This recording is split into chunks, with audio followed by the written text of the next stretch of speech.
లేకపోతే దేవుని వరకు వస్తా ఉన్నాననేది చెప్పేంత మనకు అవకాశం ఉండదు. అందుకనే ఇక్కడ ఒక లేఖనాలలో ఎంత స్పష్టంగా చెప్తా ఉంటున్నారంటే చదవండమ్మా మరొకసారి. మరియు ఈ రాజ్య సువార్త సకల జనులకు సాక్షార్థమై లోకమంతటను ప్రకటింపబడును. అటు తర్వాత అంతమొచ్చును. చూడండి, మన ఒక ధన్యత అనిపిస్తుంది. అందరు ఎడ్యుకేటెడే, అందరూ మంచిగా చదువుకున్న వాళ్ళు. ఈ యొక్క బైబిళ్ళు అందరి చేతులలో ఉంటున్నాయి, ఎంత అందుబాటులో ఉంటున్నది. వర్తమానాలు పెట్టినను దేవుని వాక్యమే.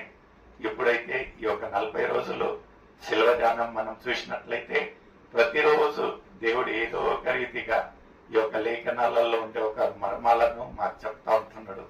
నిజంగా ప్రియమైన సోదరుడా, రాబోయే రోజులలో ఈ యొక్క వాక్యము కరువైతుంది.